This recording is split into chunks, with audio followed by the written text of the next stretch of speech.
Welcome to Haunted Homebodies, where Halloween isn't just a day, it's a lifestyle. I'm Ashley. And I'm Sarah, and we're your guides through the delightfully dark corners of comfort horror.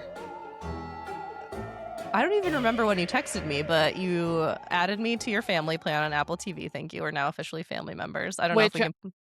I don't think I told you, but Evan got a notification as well when I added you into our Apple TV family, and he was like so delighted by it. Oh my God. Well, I was really excited. It felt like kind of like a mini adoption ceremony. And the reason you did this, I honestly have never even considered subscribing to Apple TV. I think Courtney wanted me to watch Ted Lasso a while back when she had a free subscription, and then you got this like free trial subscription and recommended the show to me. What did you describe it as? It was Twin Peaks meets Parks and Rec. Somebody else on the internet called it that. Yeah. It's not an original description, but it is like very accurate. So the show is called, I want to call it Widow's Peak. Me too. Every time. Widow's Bay. Widow's Bay. Yes. And I like Twin Peaks meets Parks and Rec sounds like the most insane combination. Right. But it somehow like that is the vibe. But I would add plus Jaws.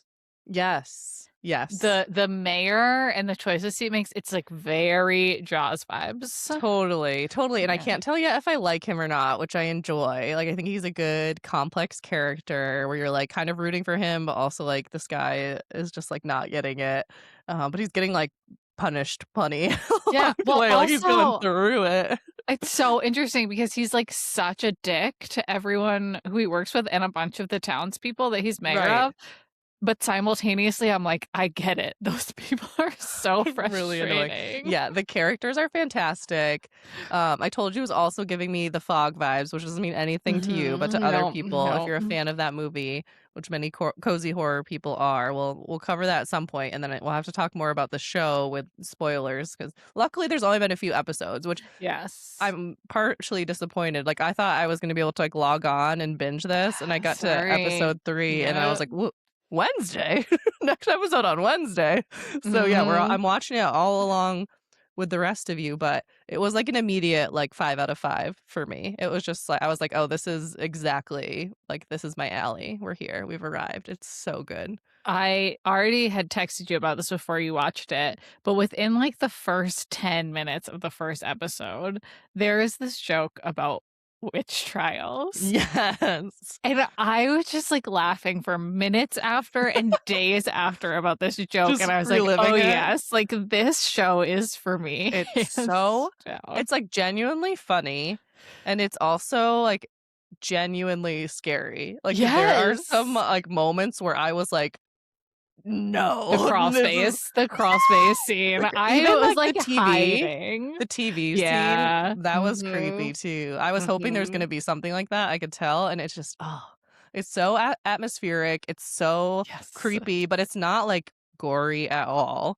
No. But very tense. And then there's also just these like wonderful, like very Parks and Rec-esque breaks of just like comedic relief and like mundane small town life. And the island itself, like the town is like the island. This is like it's off the coast of New England. Like that's not a state, but okay, that's so broad.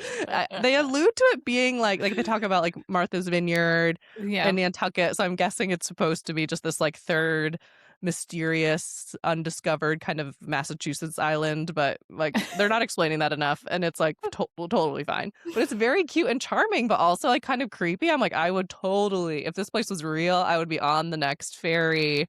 We would be all about it. The show feels a little bit like it was inspired by our podcast. It fits our vibe so well. I love it. So here's our endorsement. Go watch Widow's Bay, not Widow's Peak. Don't search for that. That's already have a plan for our next many episodes, and it's not going to fit in. So this was it. You've got it. I like have this funny feeling we're not going to be able to contain ourselves, and there's going to be some bonus episode about this or something. Like, we'll see. It's so good. If either of us can like hang on to like an ounce of energy and health, we'll record another episode. I should not wish additional episodes upon us, given our current state. We are struggling. I know this is totally new and different, but we're struggling over here. let's get on with our episode. Okay, I opened up the notes for the absolute wrong episode. Okay.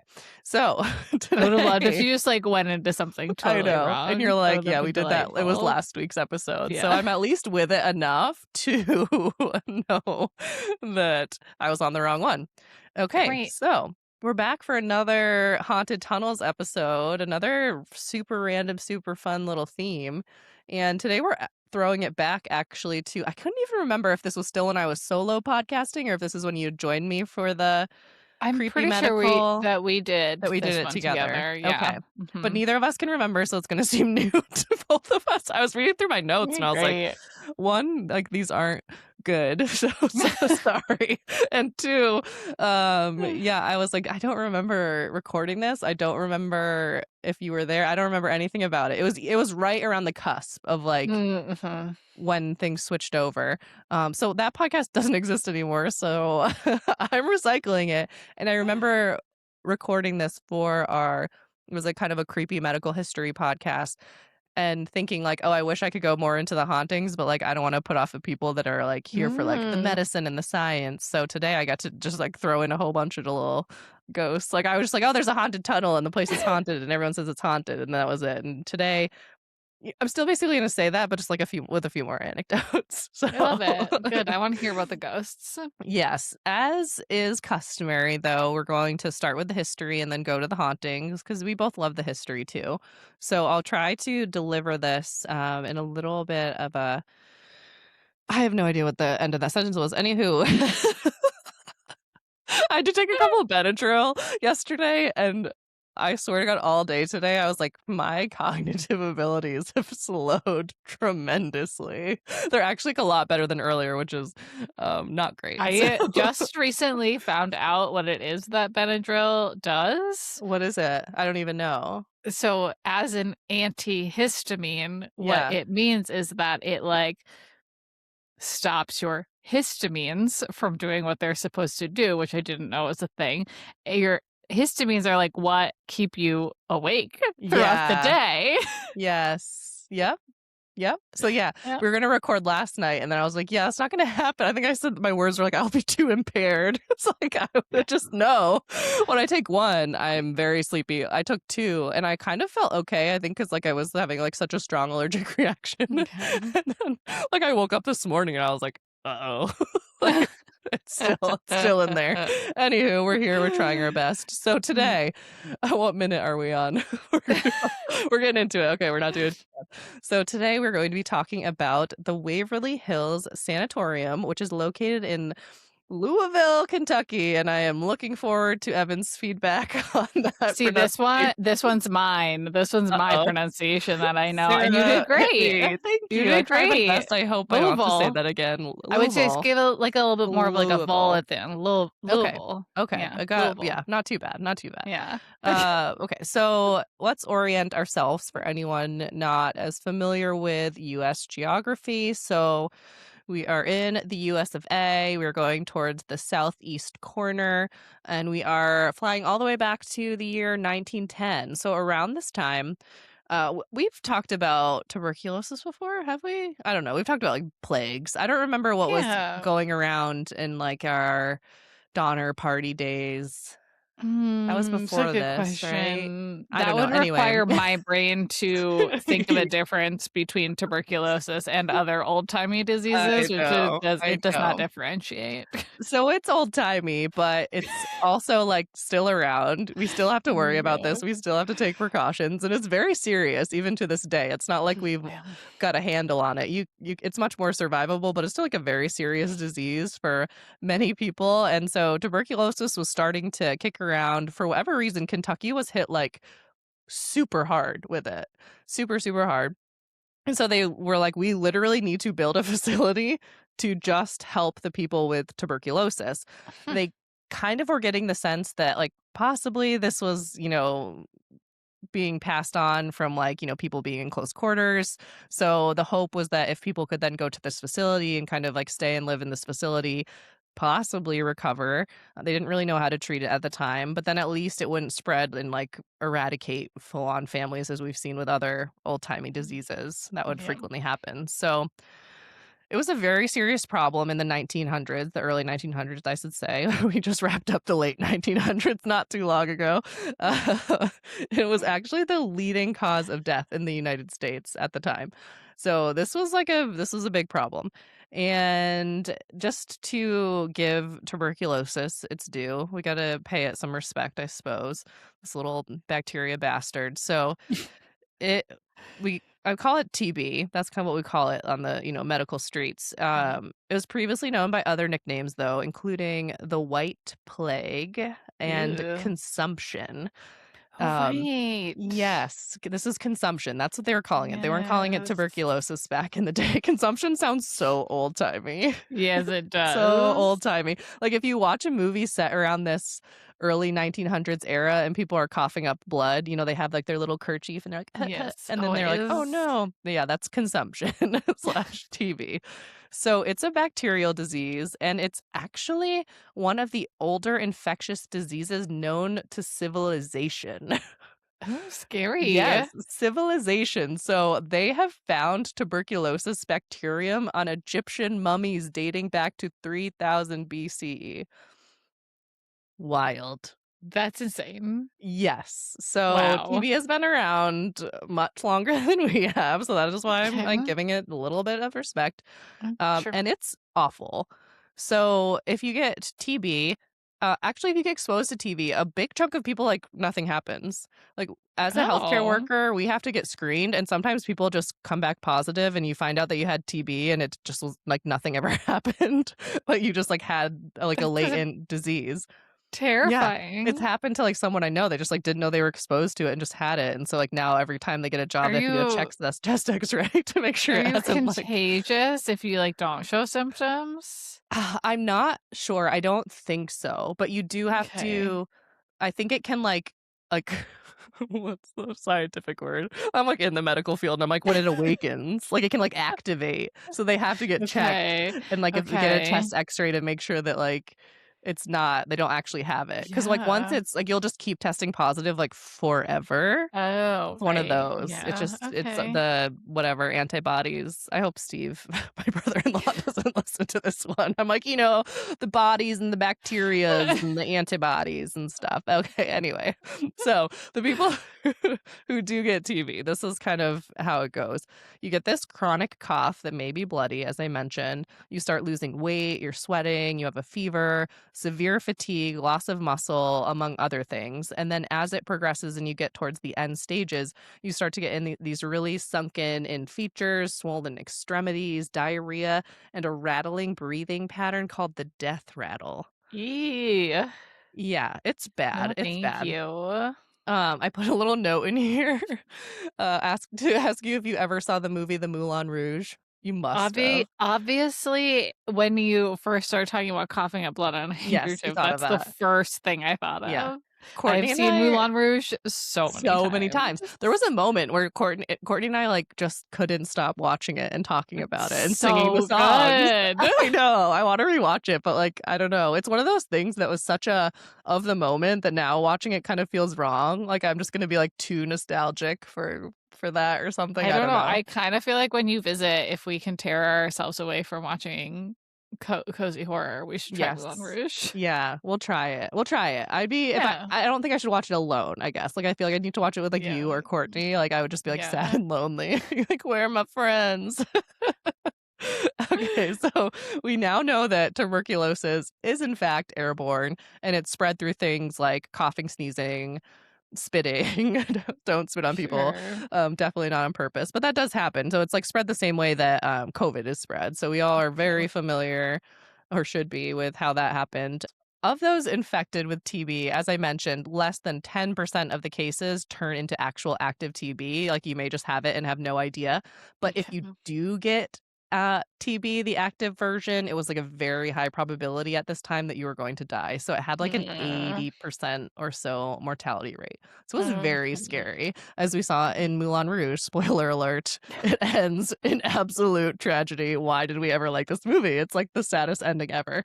I used to love sad movies, though. I don't know what that You says did. You about used to really me. like A Walk to Remember, and you'd be like, "Do you want I to watch it?" And I would be like, "No, know. I still have not seen it to this day, and I think What it's the was right wrong choice." with me? I just like a secret sad boy. Like, are you okay? Should we talk about it? Oh. All right. So we get the gist. TB was happening. It was very bad. And they were like, we need to build a whole like village to take care of this. So they were trying to figure out the right location to build this facility. Because like I said, they wanted it to kind of be like a little out of the way. They didn't want to be like right in the thick of things. So you're just putting all these sick people together right next to all of the not quite sick people.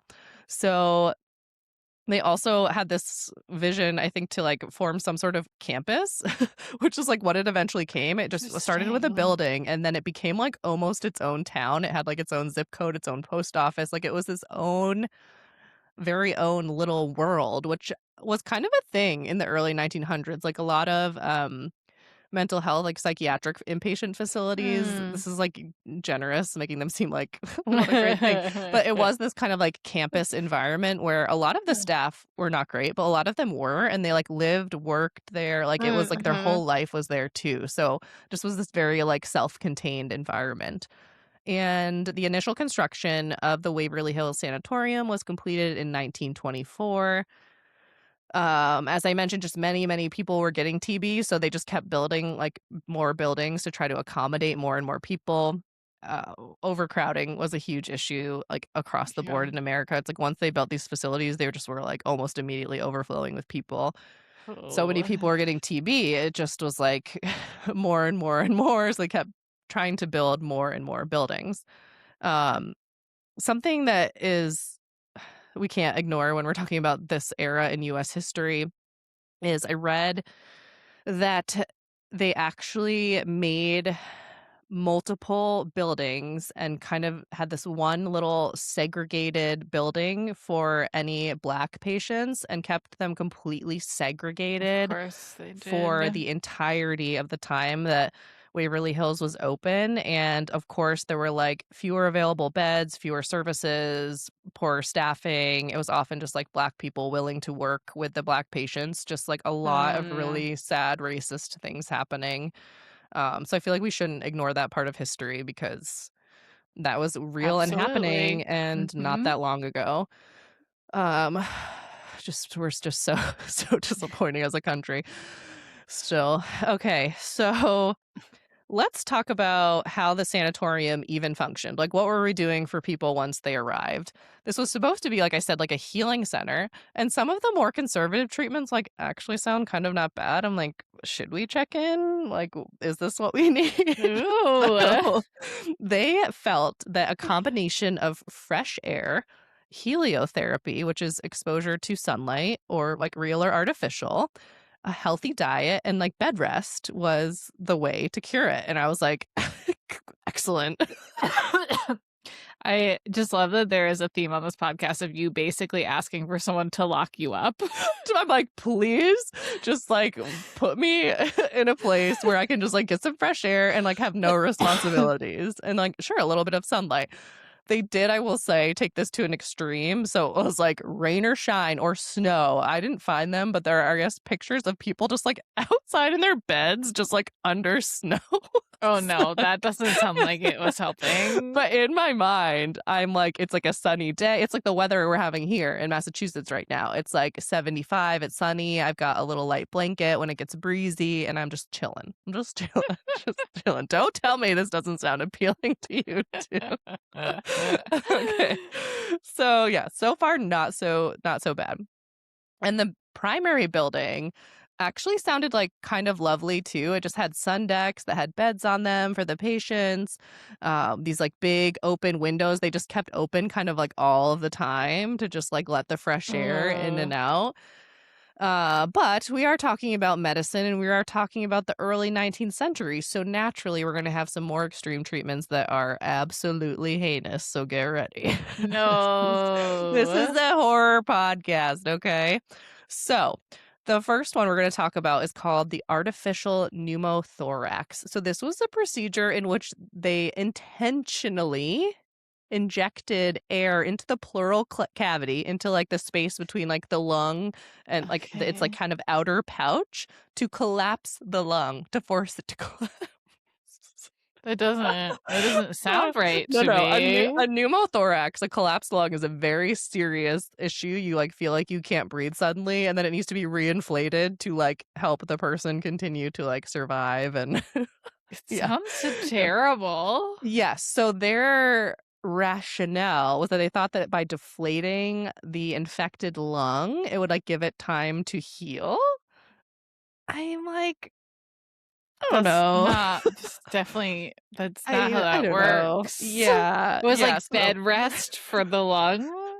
yes, yeah. No. So funny. That's so true. They're just like, nobody move, including your lungs. So there was a second way that they collapsed people's lungs that sounded even worse. It was called a frenectomy, in which they there's this nerve called the phrenic nerve. So this makes your diaphragm the muscle that helps you breathe. It's kind of like this dome-shaped muscle under your lungs. They would cut the nerve, and then eventually the nerve would heal over time. The diaphragm would start working again. The diaphragm is really important. Like you can that is what's supposed to be doing like the primary work of your breathing. If not, you have to use all these like accessory muscles up in your neck. So you can just imagine you're sick, you're Yeah. coughing, and you're only using your neck muscles to breathe because your diaphragm doesn't work. Like again, it just doesn't make logical sense in No. hindsight. But they didn't stop there. So another procedure that they did was called a thor- shoot thoracoplasty. I'm not sure. I We're gonna believe go with you. that. Thank you. So they actually removed people's ribs to permanently collapse the lung. Also, does like Actually, just says, does taking like doing surgery on like a very sick person sound like a good idea? I want to know like the mortality rates of the people they gave these treatments to. That's a great idea. I'm assuming not good. Not good. Yeah. So like they're causing people like more pain, making it harder for them to breathe while they have a very serious lung infection. And then Oh. eventually they were like, "Oh, antibiotics." And then like people were fine. Like this is just problem was like completely solved. But we didn't know about that. So Ugh.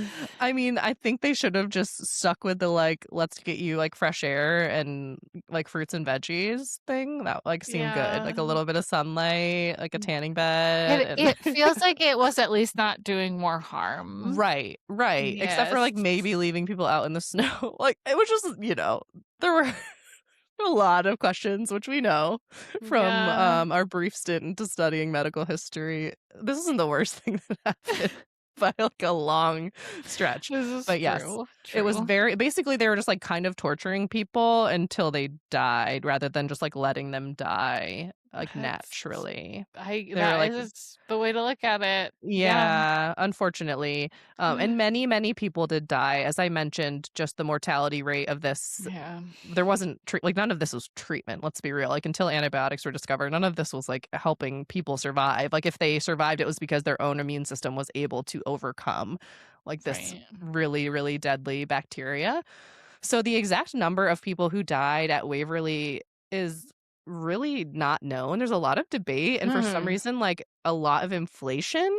So the number that's kind of like kicked around because there's like so much lore about this place because it's supposedly one of the most haunted places in the world. I didn't start off with that Hmm. because I don't know how to podcast. What haunted place doesn't claim to be the most haunted I place know. in the Top world? 5. Yeah. Everything's a top 5 most haunted forest. And I'm like, who is the authority? And like, who's ranking this? The ghosts. Yeah, exactly. They're like submitting to Google. So yeah, the high estimate is like 50 to 64,000, which when I read, some doctor was like, I mean, it just like there just weren't enough like people for Yeah, that like many how people many to beds did die. they have? I don't know. It was a lot. It was a lot. So I think this doctor and it's like, sorry, man, I don't remember your name. But it's probably in one of the articles that I linked. He was estimating roughly like probably upwards of like 10,000 based on how many people could be there. And like, it went up Okay. significantly over time. And then just like how Sure. many people are dying. Regardless, it was a lot. And because so many people were dying, They thought that it would be helpful for morale for the people who were still living to transport the bodies through something known as the death chute or the death tunnel. So, No. yeah, this is why it made its way into the haunted tunnel episode. So, yes, they literally had this really long, dark tunnel that I believe had sort of like a train track type system. And like the hearse would just like park at the bottom and they would just like put the body and like kind of send them down the chute to the other side. Ashley, Isn't that so terrifying? that's bad. Yes, it was like 500 feet long, like to either the hearse or the ambulance, whatever was picking them up on the other side, and then it would bring them to wherever they were being like buried or cremated. Okay. Yeah, that was their way to try to help keep morale up with this, I like just who imagine is finding that making the out. I decisions know. here? Then someone finds out, and then everyone knows that when you die, you just have to take a little 500-foot trip through this dark, creepy tunnel. Yeah, no big deal. Oh. Luckily, as I mentioned, post World War II, antibiotic use became more common, and the number of TB cases started drastically to decline, and then obviously the survival rate drastically went up. So, with that, the Waverly Hills Sanatorium became kind of obsolete. Like, there was just no need for a TB sanatorium after that because there were very few cases of TB. It was kind of just became like any other disease. Some people would get it, some people wouldn't. Awesome. Yeah, so, like, yay, but also, like, they're like, "Oh, what do we do with this whole campus that we built?" So, I think over time, like, I don't remember how many buildings there were, but I think several of the buildings kind of just either were closed or torn down, but there was the kind of the main building that still is actually there to this day.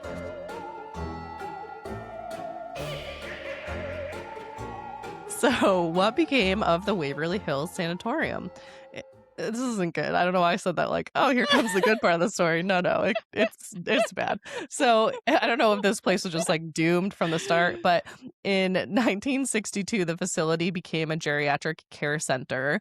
It was very short-lived because it was closed down by the government in Mm. 1981. Now, to be a nursing home and to be so bad that you are shut down, you have to do atrocious things, and of course they did, and of Yeah. course I'm gonna tell you.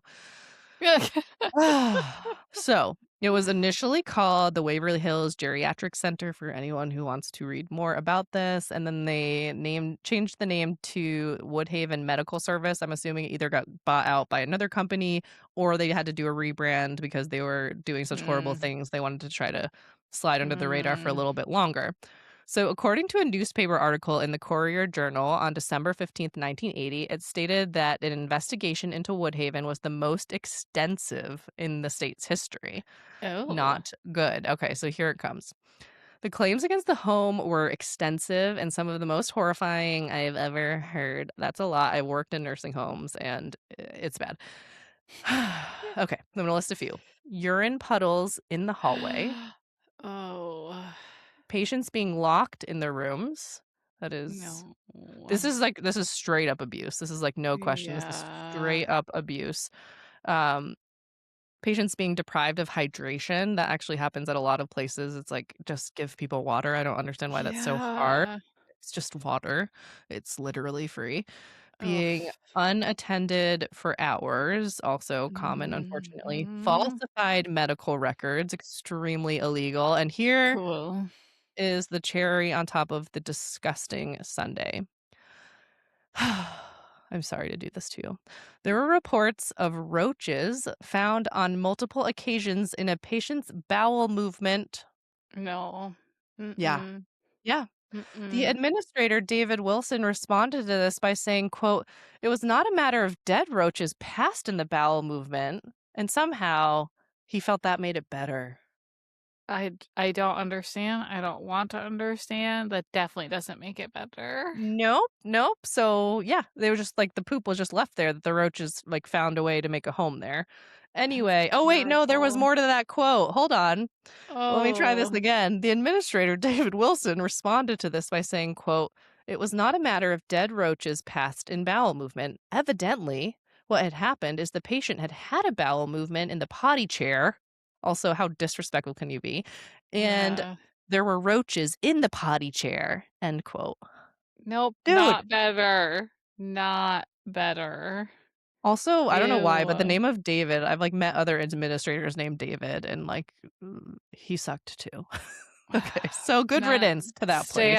Like, stay out of healthcare this is administration, how, Davids. yes, this is how we're treating the elderly in our country. And like, I haven't heard anything that grotesque recently, but like I said, there's like similar things to that like still go on, and these places are for profit many times, and it's just so subpar, and we're profiting off of aging adults' care, and it makes me sick. So terrible.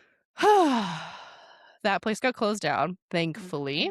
Yes. And after that, so we're in 1981, so we're getting more towards modern day, and they like didn't know what was going to become of this building. It was kind of just like we should do something. It's like this is decent part of town, this nice big building. So there were a lot of considerations for what it would become next, including a paintball facility, a prison, and even at one point the location of the tallest statue of Jesus. But none of those happened. What a roundup. We're getting creative here. For those of you who do not watch the video version of the podcast, I literally just buried my face in my hands. Like, also the history here, and then you're like, you know what this place needs? It needs a giant statue of Jesus.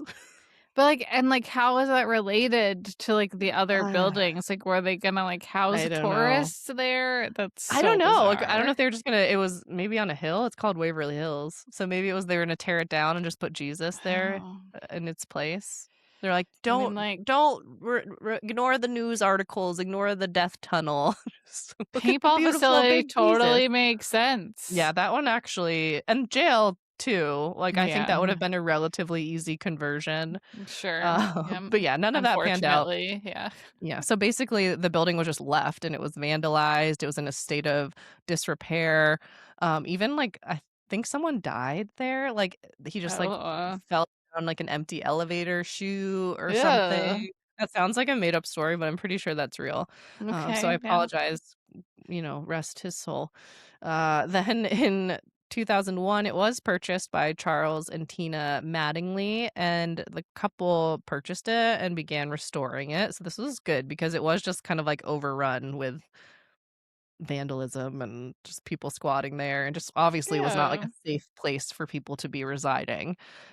So they basically were like, we're going to convert it kind of into like a paranormal tour location. So they did do some restoration to at least make it safe to go through. And the reason why they wanted to have paranormal tours there is because it seemed super freaking haunted. Like super haunted. It really should be. Yeah. So lots and lots of dark history at this location. But now finally we are going to get into the reason why the Waverly Hills Sanatorium is considered one of the most haunted locations in the world. Can you believe it? Ranked top 5 by me. Yeah. It does seem actually legitimately very haunted. So let's talk about some of the activity. There's kind of like the usual stuff. We've got shadow figures. We've got doors slamming and doors shutting on their own. We've got kind of like ghoulish disembodied wails and disembodied footsteps. Now, let me be clear. If any of this happened and I was there, I would be terrified. I'm not saying that this is like NBD, just some like disembodied yelling and footsteps. Totally chill. But, it's kind of like when you talk about hauntings, it's like, okay, yeah, there's like this and this and this. They all have this. Yeah. Exactly. It's like all very just similar. Like your starting point. Totally. Yeah. So we've got the run of the mill paranormal stuff. Then to get a little more specific at some of the hauntings there is a man in white. He's seen wandering the halls. Some think he's a former doctor, so like a man wearing a white coat. There's also a little boy named Timmy. He likes to play ball, so sometimes like a ball will just roll towards people. Sorry, this is not about Timmy. Everyone knows by now that I giggle at inappropriate times when I'm like sad or uncomfortable. The next like on my list, which is like a hearse. Okay, so there's like a ghost hearse, I guess, that mills around the back of the building. Like people just reported seeing a hearse. I don't know how that works. But okay. I love the soul of a car that has come back. Yeah. I do kind of like I'm getting to I think the end of my car's life, and I'm like, "Oh, I think I'm gonna be sad about this." Like, we've been through so Oh, much, and it's been, like, 10 years, and I'm like, "Oh my gosh, I gotta yeah. get a grip here." Okay. No, that's an appropriate thing to be sad about. You Thank go through so you. much of life in I know. cars. We have and like, me and my car have been we've been some Yeah, places, you so sure have. we sure have. Last on my list was a woman with her wrists and arms covered in blood screaming for help. That sounds like a particularly disturbing sighting. I hope Yes. she is now at peace. I just want everyone to just be at peace. Like if you're gonna be Yeah. haunted, just like I hope you're having an okay time. But that's Yeah, not like, I always hope the you're case. having fun with it. Yeah, like Timmy, he's Yeah. like playing with his ball and he's like just kind of giggling and Yeah. I Great. just hope he's having fun. It's like when I Yeah. watch a sports game and I just like I hope both teams have a good time. Except for if I'm involved and then I better win or I will be very upset. Okay. So lots of reports of hearing children laughing and then lots of coughing. Like just people just Oh, hear someone well, coughing and the yeah. room's empty. But yeah, that makes a Okay, lot of sense. sure.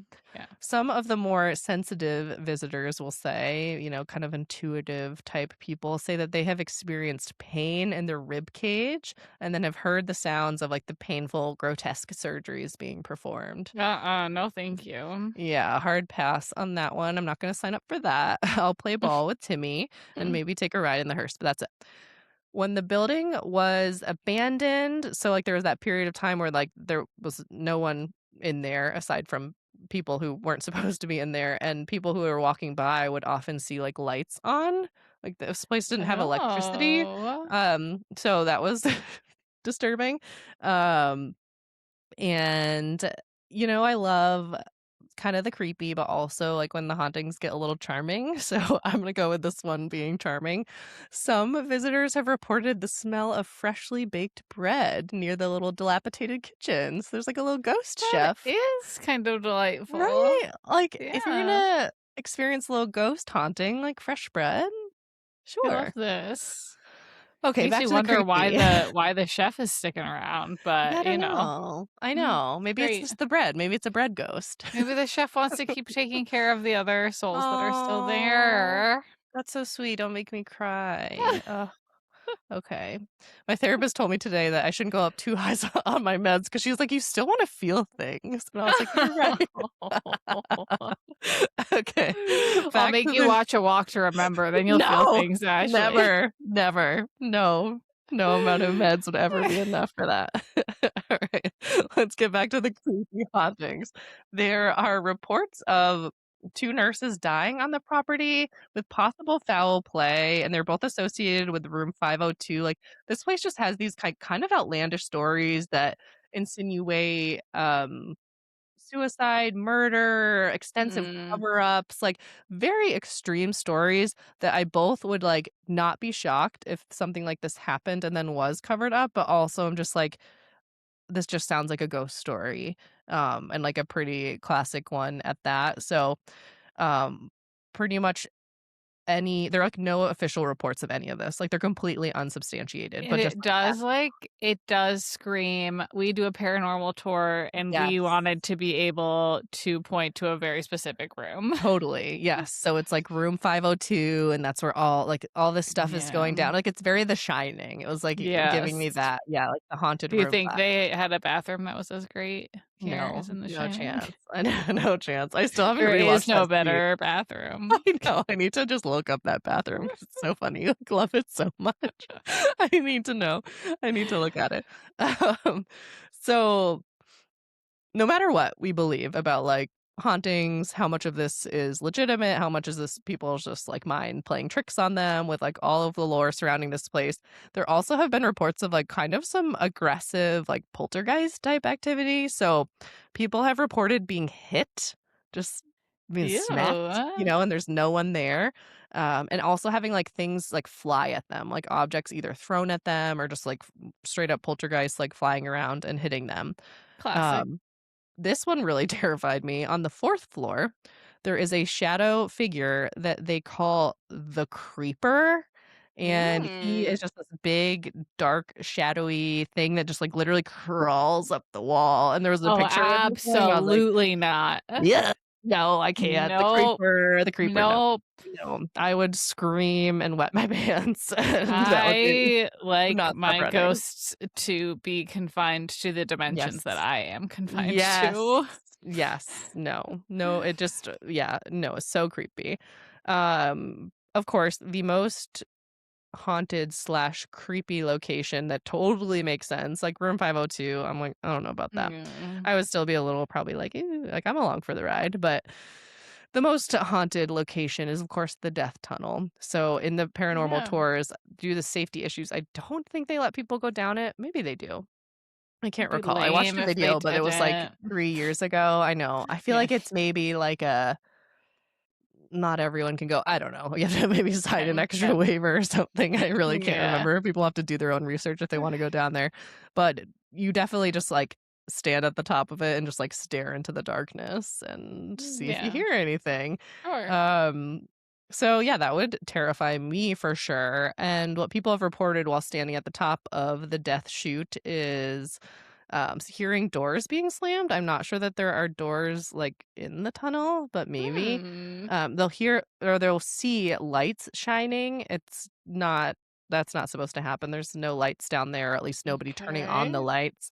And then a few people have actually somehow, I don't quite understand the logistics of this, but have been like locked like just inside the tunnel, like had the door shut behind them and they can't get out, which I would be like, no. So That's a people are just terrifying. yeah, say that there's like a little prankster ghost who just like hee hee and just like Mhm. shuts the door and locks them in there. Like, no, thank you.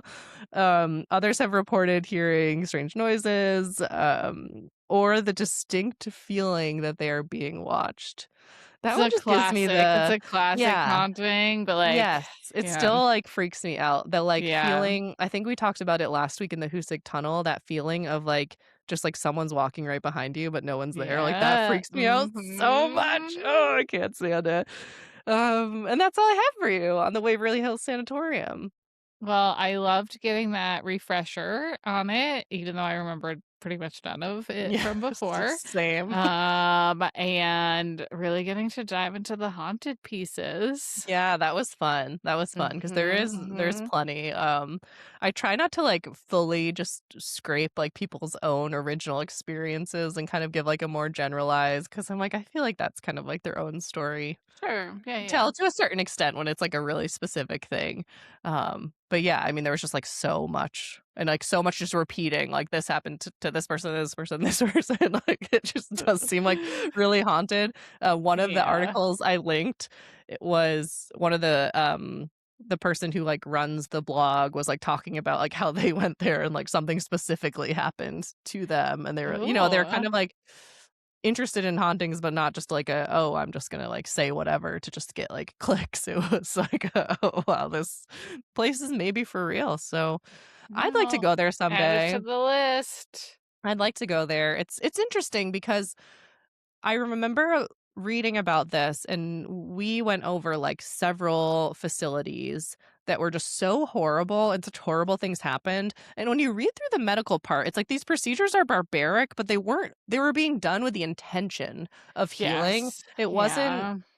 and I guess some of the other things were too, like, some of, like, electric convulsive therapy that they did without Right. sedation, like, there was the treatment, where they, I guess, still on some degree felt like they were helping, but this Yeah. felt less like that where they were taking advantage and almost like that always had a feeling of almost like experimentation, and I guess this does Mm. too, but I think because there wasn't mental illness and memory issues and kind of like these people that were like these weren't people that society was trying to push aside. This was Right. anyone in town, who still had family and people would still occasionally come visit them. So it wasn't like there were just these Yeah. anonymous like prisoners when they would experiment on them because they're like, Yeah. we don't care about that. And that's like horrible Was and wrong, these but people who were probably gonna die and they were trying anything they could think anything. of to save Exactly, them. exactly, and it was like Yeah. anyone could have gotten this disease and many, many people were susceptible to it. So, like, in that sense, it didn't have, like, that same degree of darkness. So I just found it interesting Yeah. that this place is, like, so much more notorious in the hauntings than, like, some of these other places. Like, all of these places are just like, "Yeah, there's ghosts," and you're like, "Sure. Yeah. Sure." But this place is, Whatever like, you say. supposed to be, like, one of the most, and it's pretty consistently cited at that, and, like, a lot of people are like, oh yeah, like something happened when I was there. Something happened when I was there. And it's like all of these kind of like firsthand accounts of something happening or like seeing something. So I don't know. Maybe they did need a giant statue of Jesus there. Maybe the guy was right. We would have avoided all of this. I don't know. But, the only way. Yes, next week we are wrapping up our Haunted Tunnels theme, I believe. Yes, we are. So we are going to be talking about tunnels that are not haunted, and a movie that is very campy but not at all horror. I just really wanted to talk about it because it's fun. Great. And that is The Warriors. So you haven't watched it yet, right? I have not. This will be a first for me. I can't wait. Yeah, I am excited to hear your thoughts. It's very campy and silly, and it's a quest movie, and I love a good quest movie. So excited to talk about it next week. Me too. All right, we'll see you there. Bye. Bye. Warrior. Thanks for listening to another episode of Haunted Homebodies. Make sure you like and subscribe wherever you listen to podcasts. And remember, when in doubt, just stay home.